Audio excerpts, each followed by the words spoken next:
Let's get right into it. Number 10. The Caveman panic button. Your brain is basically a paranoid roommate who still thinks you live in the Stone Age. It's scanning every shadow for saber-toothed tigers, even though the scariest thing in your apartment is your unwashed laundry pile. The reason you panic when someone suddenly appears behind you, or when your phone buzzes unexpectedly, is that your brain still believes danger comes in claws and teeth, not in unread emails. See, evolution wired you to survive nature, not traffic jams or group projects. Your ancestors were constantly in fight or flight mode because missing one snake in the grass could mean no more ancestors. The people who were anxious, twitchy, and a little too jumpy, they survived. The chill, laid-back ones? Eaten. So now, thousands of years later, you're sitting comfortably in a climate-controlled room, and your ancient alarm system is still screaming, "Danger!" every time a car backfires. Meanwhile, your brain completely ignores modern dangers, like cholesterol, burnout, or accidentally replying all. It's not your fault. Your amygdala, the part of your brain that handles fear, is basically a security guard that doesn't understand how society works. It treats a missed deadline with the same urgency as a bear attack. That's why your heart races when your boss says, "Can I see you for a second?" The caveman inside you is already sharpening his spear. So next time you feel irrationally terrified of a notification sound, just remember, your brain isn't overreacting. It's just doing its prehistoric job way too well. Number 9. The fear of things that don't bite. Spiders? Terrifying. Airplanes? Horrifying. Driving a 2-ton metal box at 70 miles per hour while texting? Totally fine. Human fear logic makes no sense, and it's not supposed to. You fear what's visible, not what's statistically likely to kill you. Because your brain evolved to react fast, not to do math. Back in the wild, fear was about immediate, obvious threats. You saw a snake, you ran. You heard thunder, you hid. Simple cause and effect. But modern dangers, like slow-acting heart disease, radiation exposure, or sitting for 12 hours straight, are invisible and delayed. Your brain doesn't see them, so it just shrugs and keeps scrolling TikTok. That's why someone can freak out over a tiny spider in the bathtub while calmly inhaling ultra-processed snacks and microplastics. It's not hypocrisy, it's ancient software running on modern problems. The fear system is a smoke alarm from the Pleistocene era, loud, obnoxious, and triggered by toast. The irony? The same brain that panics over turbulence, which almost never kills anyone, also ignores the daily habits that actually shorten your life. You fear the rare, not the routine. Basically, your brain is like a news channel, obsessed with dramatic visuals, not accurate statistics. So if you've ever screamed at a moth but casually crossed the street while scrolling, congratulations. You're living proof that evolution didn't design you to be rational. It designed you to overreact and survive. Number 8. Why fear feels addictive. Ever wonder why people like horror movies or roller coasters? Why you pay money to be terrified, sweaty, and scream your lungs out for fun? That's because fear, when safely contained, hijacks your body's reward system.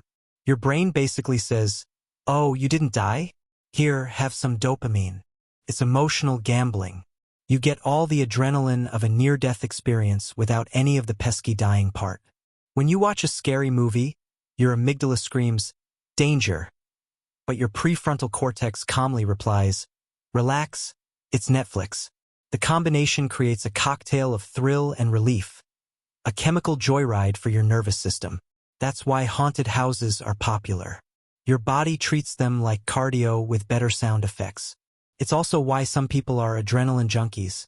Their brains crave that surge of dopamine that follows the fear response. But here's the twist. That same mechanism can also keep you stuck in anxious loops. When you replay a stressful situation in your head, your body releases the same fear chemicals. But there's no safe relief afterward. Just pure stress on repeat. So, fear can be both your worst enemy and your favorite drug. One version gets you therapy, the other gets you theme park memberships. Your brain doesn't know the difference, it just wants another hit. Number 7. The media fear machine. Your ancestors feared storms. You fear the algorithm. And honestly, it's kind of the same thing. News outlets and social media thrive on fear because it glues your eyeballs to the screen. The more scared you are, the more you scroll. Fear is clickbait's favorite flavor. When you see headlines like, "Killer fungus spreading in 24 states," or "What scientists don't want you to know," your amygdala lights up like a Christmas tree. Fear grabs your attention, and attention equals money.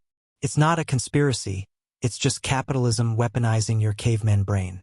Psychologists call this the mean world syndrome. The more fear-based content you consume, the more dangerous you think the world actually is, even if it's statistically safer than ever. You start seeing threats everywhere, because your brain starts connecting random dots. Loud noise, danger, weird neighbor, serial killer. The news industry figured out what evolution already knew: fear sells. It sells safety, it sells control, it sells one more video. And even if you know you're being manipulated, your brain doesn't care. It's too busy preparing to flee from the imaginary apocalypse. So when your phone pings with a new, breaking story about a deadly snail somewhere in Australia, remember, it's not just reporting danger. It's manufacturing it straight into your amygdala. Number 6. The illusion of control. You think you're scared of the unknown, but really you're scared of being powerless. Humans crave control like caffeine. Even the illusion of it makes you feel safe. That's why you'd rather drive than fly, even though planes are statistically safer. When you're behind the wheel, your brain goes, "Don't worry, I got this."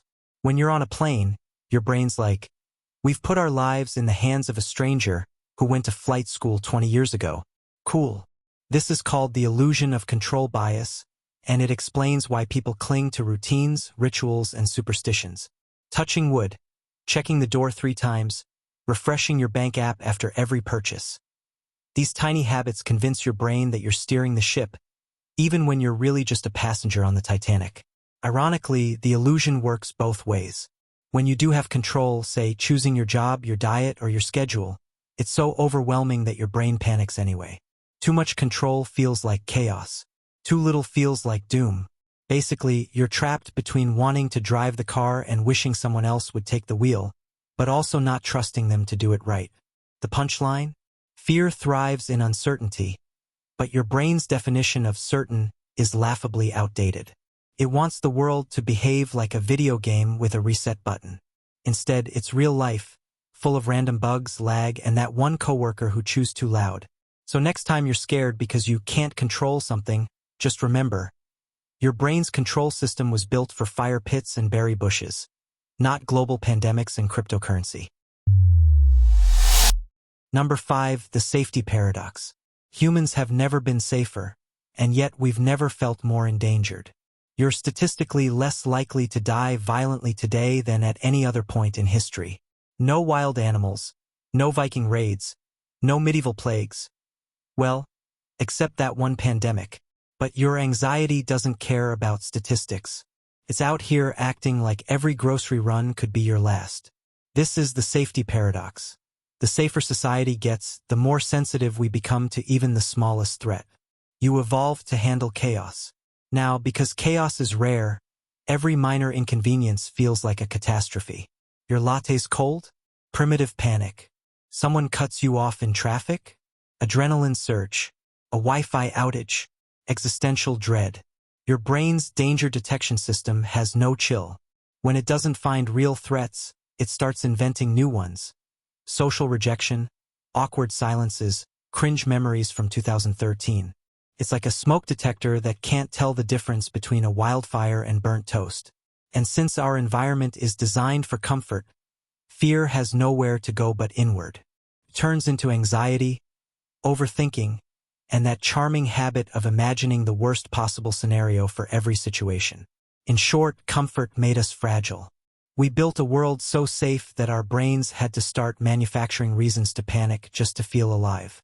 Congratulations, we won evolution, and our prize is a lifetime subscription to existential dread.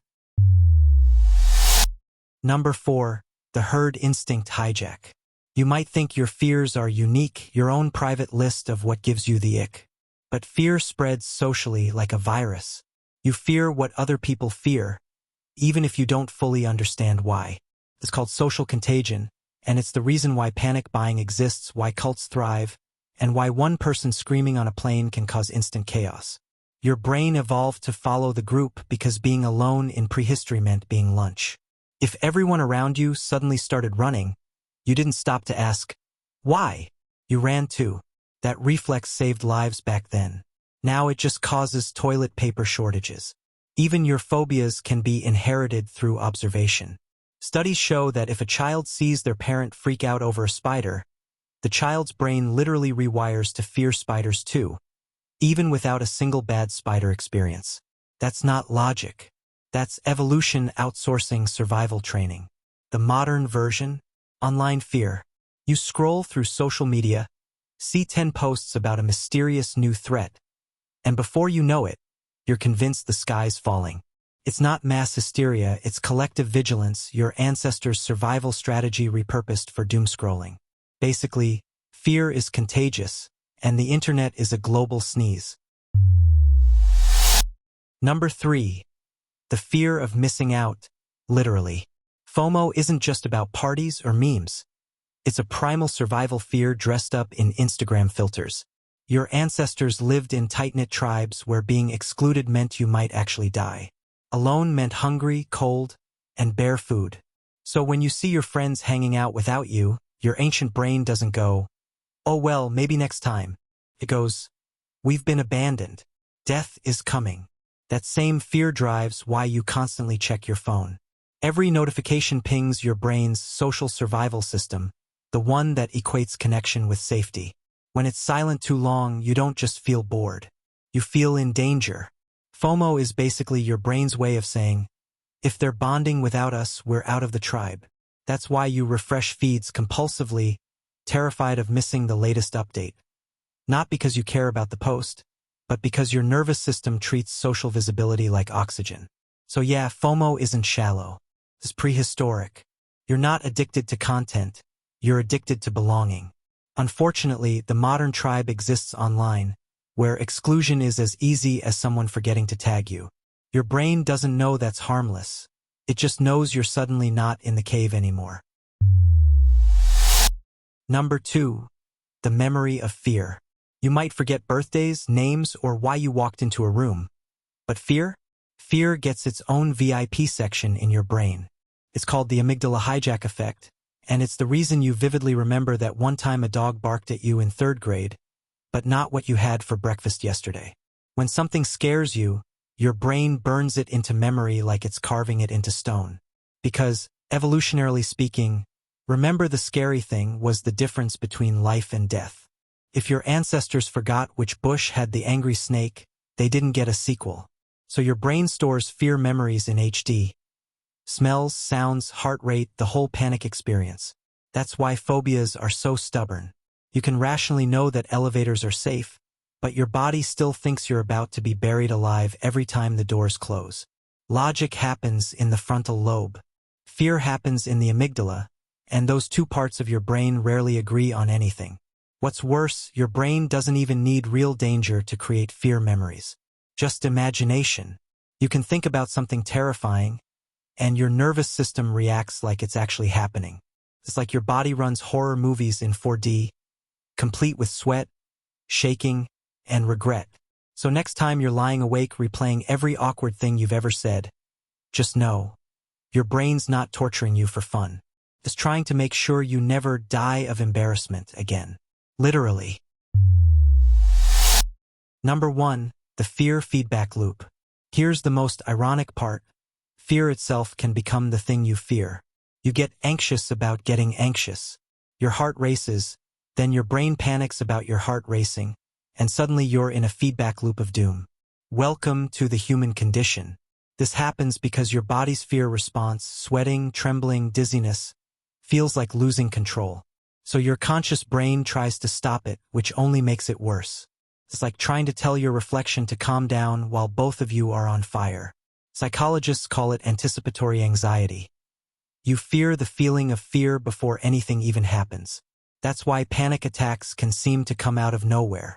Your brain predicts a threat, your body reacts, and the reaction itself becomes the new threat. It's a self-sustaining emotional tornado. The trick? You can't logic your way out of it.